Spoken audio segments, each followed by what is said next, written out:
and you can try them together. It is to the benefit of the state to try them together, just more efficient. You don't have to do things like. Prosecutors are now putting a lot of pressure on YNW Bortlen to testify against Melly in the new trial. They have sent paperwork to have both of them tried together, and the reason is very clear. If Bortlen knows he did not fully commit the crime that took the lives of Sack Chaser and Juvie, he will not want to spend his whole life in prison for it. This makes it very possible that he will turn against Melly. This also makes sense because, in the first trial, Melly's lawyers already tried to blame Bortlen. They made it very clear in court. When Bortlen arrived at Memorial Hospital Miramar, he was not just sitting there like an innocent person.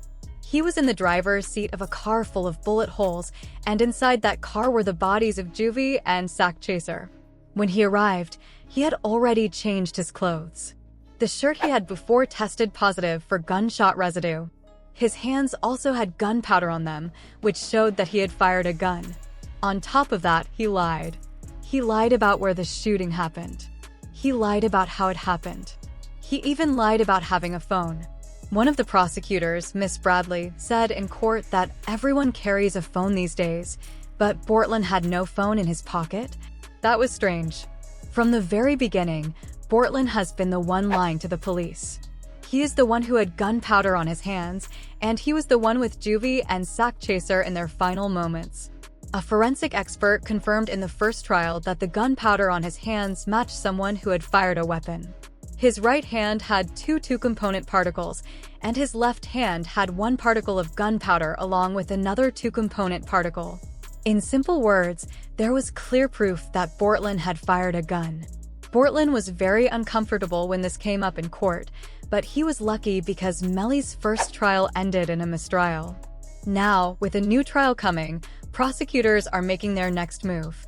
They are putting Bortlen in a situation where the only way for him to save himself might be to tell the truth about Melly. On the same day that Melly's mistrial was announced, Bortlen posted a strange tweet. He wrote, "Mind games do not work on people like me," and added a handshake emoji. Many people started thinking that this could mean he made a deal with the state. But this was just the beginning of Melly's new problems. Reports came out that his mother made a big decision. She started a fans account while he is still on trial. She even gave an interview to explain why she did it and how much money she made from IT. In the interview, she was asked, "Why did you decide to break the internet the other day? You are YNW Melly's mother, and you just announced that you are joining fans. Why?" She smiled and said, "Why not? You can make money while you sleep. And I turned 40 this year, so I wanted to do something crazy." Then, the interviewer asked if she had already started and how much she made on the first day. She laughed and said, "It was pretty epic." When asked for a number, she said it was around $40,000 to $50,000 on the first day. The internet went crazy over this, and even DJ Academics spoke about it. He said, "YNW Melly's mother just announced that she is starting an OnlyFans, and to be honest, this is confusing. I do not understand why she is doing this while her son is fighting for his life." There are some mothers in hip-hop, and I will not name them, but you can probably think of a few. Their sons became stars, but they wanted to be stars too. This has made people question what is really going on. With Bortlen posting cryptic tweets and Melly's mother making headlines, the situation is getting even more complicated. DJ Academic said that Melly's mother is not the only hip-hop mom who seems to want fame for herself. He always thought her relationship with Melly was interesting, but he never expected her to do something like this. He also said that money could not be the reason, saying, "This cannot be a money move. No way, no how." But not everyone agreed with him.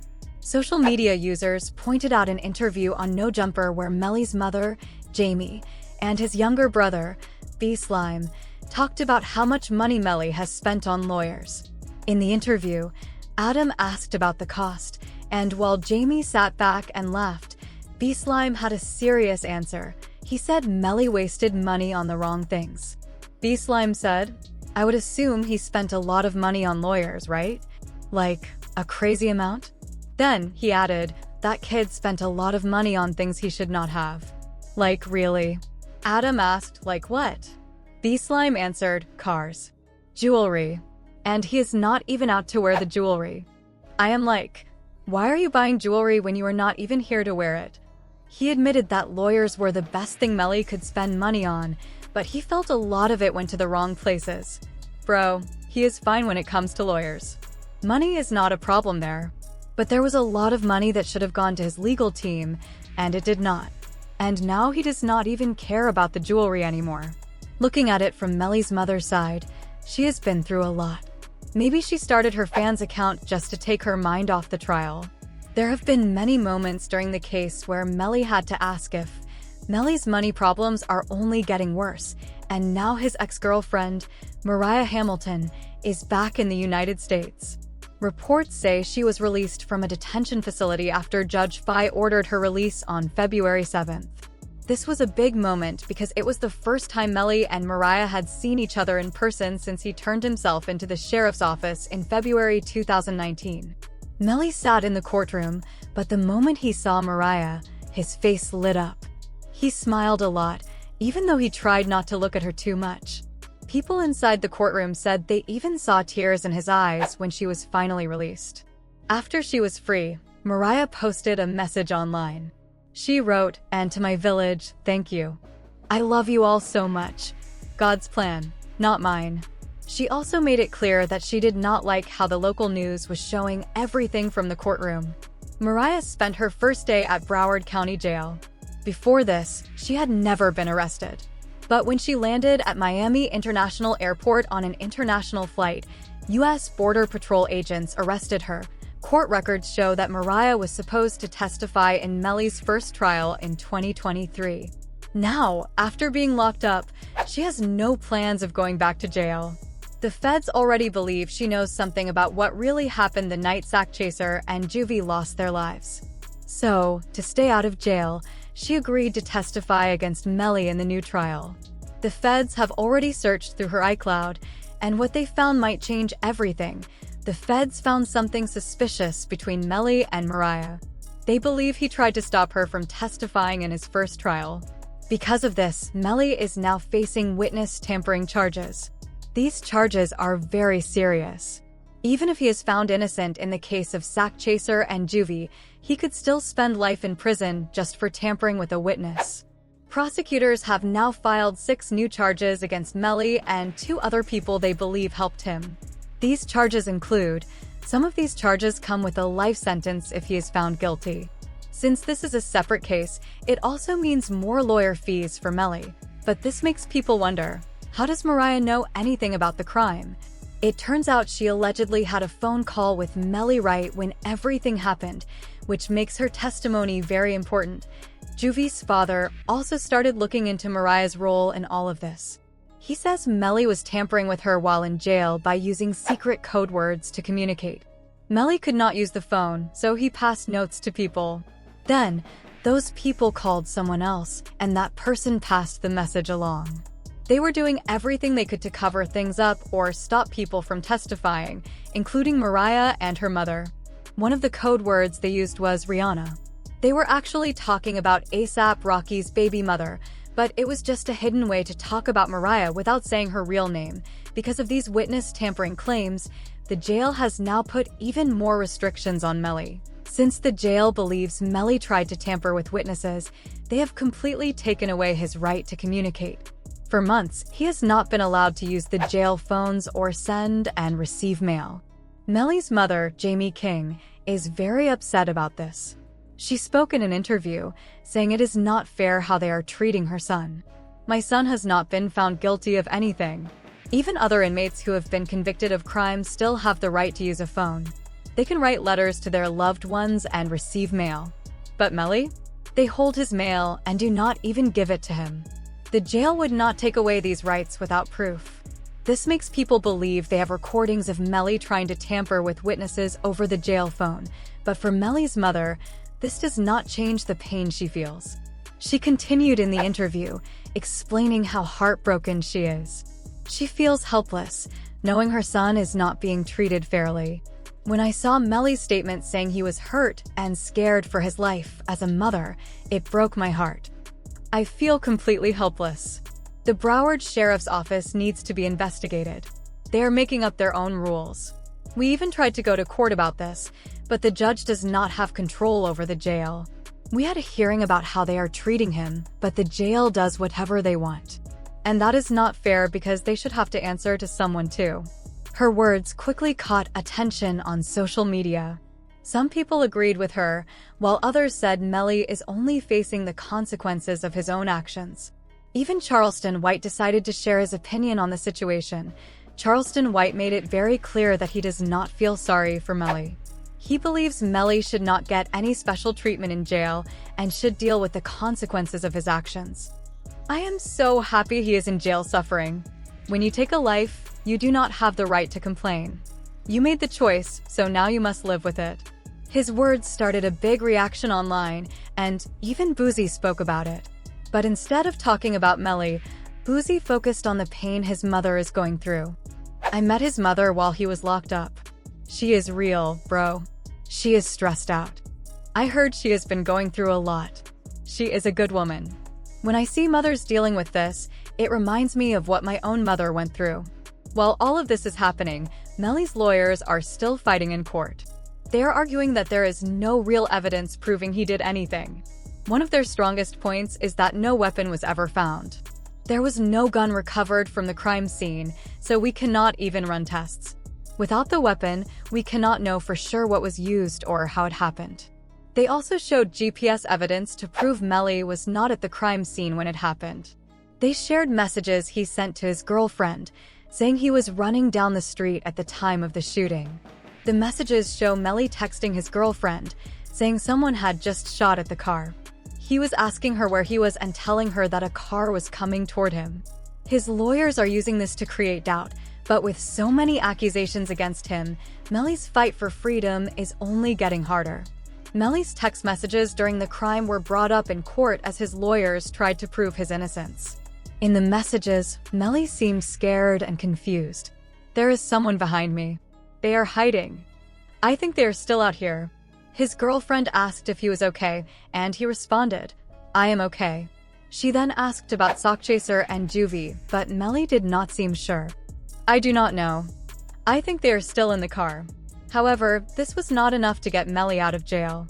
His retrial has been going on for over a year, and prosecutors refused to let him get bond while they kept investigating him. One of the biggest discoveries they made was Melly's close friendship with King Von. It turns out Melly went to Von for advice about money issues with Sockchaser and Juvie.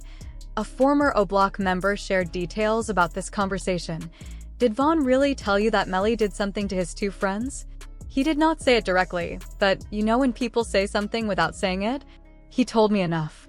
And when I posted about it, Von got mad at me. The source continued, explaining how Sockchaser and Juvie were asking Melly for money and trying to control his earnings. Melly told Von that his two friends were trying to take money from him. I asked him, if they were doing that, then why were you still around them? According to reports, YNW's business earnings were split 4 ways between Melly, Bortlen, Sockchaser, and Juvie.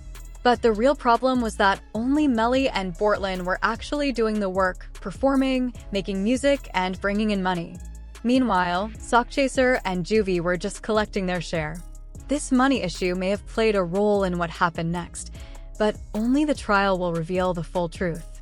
Melly and Bortlen were the ones making most of the money. They were performing at concerts, selling merchandise, and doing promotions. On the other hand, Sockchaser and Juvie wanted an equal share, but they did not do the work. They barely made any money but still expected to get paid. Anyone who knew King Von knew how he handled things. So when Melly went to him for advice, it is easy to guess what Von might have told him. At first, the prosecutors struggled to understand why this crime took place. There was no clear reason behind it, and they had no solid explanation for what could have led to such a tragic event. However, as the investigation continued, they started to develop a theory. They now believe that Melly wanted all the money for himself. He did not want to share it with Sockchaser and Juvie anymore. The prosecutors think that money was the main reason behind this crime. Their suspicions became stronger when they examined the evidence from Melly's phone. They found messages, calls, and other data that made things look very bad for him. It was no longer just a theory. The digital evidence suggested that Melly had a motive, and it supported the idea that he planned to get rid of Sockchaser and Juvie so that he could keep all the earnings for himself. But the most critical piece of evidence was the crime scene itself. At first, some believed this was a drive-by shooting, meaning that another car had pulled up and fired shots at Melly and his friends. If that had been the case, it would have meant that an unknown shooter was responsible. However, when experts closely examined the bullet patterns, they realized that the shots did not come from outside the car. The evidence proved that the bullets were fired from inside the vehicle. A key photograph from the investigation made it very clear that the shooter was not moving. Almost all the bullets went in the same direction, which means they were fired from a steady position. If the shots had come from a moving car, they would have been scattered in different directions. However, that was not the case here. The pattern showed that the person who fired the gun was sitting in one place, inside the car. There was only one bullet that behaved differently. This bullet, labeled Site L in the investigation, had some movement. It did not go in the same straight line as the others. This small detail raised more questions, but overall, the evidence still pointed to someone inside the vehicle as the shooter. The prosecutors now had a strong case. They believed that Melly staged the crime scene to make it look like a drive-by shooting. They thought that he fired the shots while inside the car and then tried to cover it up by making it seem like an outside attack. This explanation matched the evidence they had, including the bullet patterns and Melly's phone records. As the case moved forward, the prosecutors focused on proving that Melly had both the motive and the opportunity to commit the crime. The digital evidence, the crime scene analysis, and the bullet trajectories all pointed in one direction. The prosecutors believed that this was not a random act of violence. Instead, they saw it as a planned attack, carried out by someone who knew exactly what they were doing.